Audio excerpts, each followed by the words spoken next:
ನಮಸ್ಕಾರ. ಇದು ನನ್ನ ಕೈತೋಟದ ಸುಂದರವಾದ ಹೂಗಳು. ಇದಕ್ಕೆ ನಾನು ಮನೆಯಲ್ಲೇ ತಯಾರಿಸಿದ ಕಿಚನ್ ವೇಸ್ಟ್ ಗೊಬ್ಬರ, ಜೀವಾಮೃತ, ಲಿಕ್ವಿಡ್ ಫರ್ಟಿಲೈಸರ್ ಇದನ್ನೆಲ್ಲ ತಿಂಗಳಿಗೊಮ್ಮೆ ಹಾಕ್ತೇನೆ. ಇದರಿಂದ ಉತ್ತಮ ಫಲಿತಾಂಶ ಸಿಕ್ಕಿದೆ.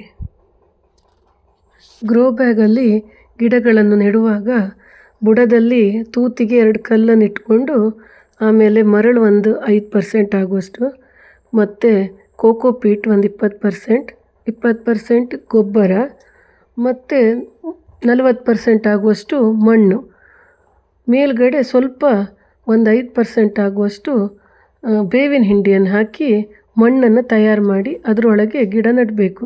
ಯಾವ ಗಿಡ ಆದರೂ ತುಂಬ ಚೆನ್ನಾಗಿ ಬರ್ತದೆ. ಈ ಗುಲಾಬಿ ಗಿಡಕ್ಕೆ ವಿಶೇಷವಾದ ಆರೈಕೆ ಬೇಕಾಗ್ತದೆ. ಹೂವಾಗಿ ಒಣಗಿದ ಮೇಲೆ ಅದನ್ನು ಕಟ್ ಮಾಡಿ ತೆಗಿಬೇಕು, ಇಲ್ಲಾಂದರೆ ಹೊಸ ಚಿಗುರು ಬೇಗ ಬರುವುದಿಲ್ಲ. ಸೇವಂತಿಗೆ ಗಿಡಕ್ಕೂ ಅಷ್ಟೇ, ಒಣಗಿದ ಗಿಡಗಳ ಎಲೆಗಳನ್ನು ಮತ್ತು ಎಂಕ್ಲನ್ನೆಲ್ಲ ಕಟ್ ಮಾಡಿ ತೆಗಿತಾ ಇರಬೇಕು. ಆಗ ಗಿಡ ತುಂಬ ಹೂ ಇರುತ್ತೆ. ಹೂವಿನ ಗಿಡವಾಗಲಿ ತರಕಾರಿ ಗಿಡವಾಗಲಿ ಆಗಾಗ ಅದಕ್ಕೆ ಬೇವಿನ ಎಣ್ಣೆಯನ್ನು ಸ್ಪ್ರೇ ಮಾಡ್ತಾ ಇದ್ದರೆ ತುಂಬ ಒಳ್ಳೆಯದು. ಕೀಟಗಳು ಸ್ವಲ್ಪ ಕಡಿಮೆ ಆಗ್ತದೆ, ಕಂಟ್ರೋಲಿಗೆ ತರ್ಬೋದು. ಮತ್ತು ಬೂದಿಯನ್ನು ಉಪಯೋಗಿಸಬೇಕು. ಹೆಚ್ಚು ಹಾಕಬಾರ್ದು, ಸ್ವಲ್ಪ ಸ್ವಲ್ಪ ಬೂದಿಯನ್ನು ಗಿಡದ ಬುಡದ ಹತ್ತಿರ ಹಾಕಬಾರ್ದು, ಸೈಡಲ್ಲಿ ದೂರದಲ್ಲಿ ಹಾಕಬೇಕು. ಒಂದು ಮುಷ್ಟಿ ಹಾಕಿದರೆ ಯಥೇಚ್ಛಾಯಿತು.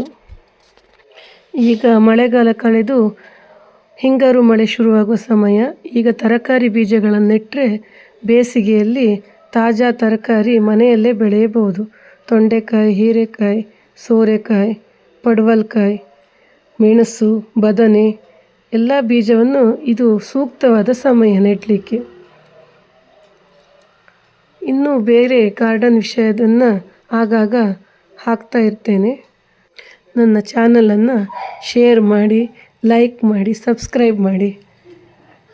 ಏನಾದರೂ ಮಾಹಿತಿ ಬೇಕಿದ್ದರೆ ಖಂಡಿತವಾಗಿ ಕಮೆಂಟಲ್ಲಿ ಕೇಳಿ, ಗೊತ್ತಿದ್ದಷ್ಟು ಉತ್ತರಿಸ್ತೇನೆ. ಮನೆಯಲ್ಲಿ ಸುಲಭವಾಗಿ ಗೊಬ್ಬರ ಮಾಡುವುದನ್ನು, ಜೀವಾಮೃತ, ಲಿಕ್ವಿಡ್ ಗೊಬ್ಬರನ್ನೆಲ್ಲ ತೋರಿಸಿದ್ದೇನೆ. ನೋಡದೇ ಇದ್ದವರು ಖಂಡಿತವಾಗಿ ನೋಡಿ ನಾನು ಹೇಗೆ ಮಾಡಿದ್ದೇನೆ ಅಂತ. ದಿನಕ್ಕೊಂದು ಸಲ ಹೂತೋಟ, ತರಕಾರಿ ತೋಟದಲ್ಲೆಲ್ಲ ತಿರುಗಿದರೆ ಆ ಹಕ್ಕಿಗಳ ಕಲರವ, ಚಿಟ್ಟೆಗಳ ಗುಯ್ ಗುಯ್ ಎಲ್ಲ ಕೇಳ್ತಾ ಇದ್ದರೆ ಮನಸ್ಸಿಗೆ ತುಂಬ ಮುದ ಕೊಡ್ತದೆ. ಒಂದ್ಸಲ ಗಿಡಗಳನ್ನು ಬೆಳೆಸಿದವರು ಮತ್ತದನ್ನು ನಿಲ್ಲಿಸ್ಲಿಕ್ಕಾಗೋದಿಲ್ಲ, ಅಷ್ಟು ಖುಷಿ ಅದು.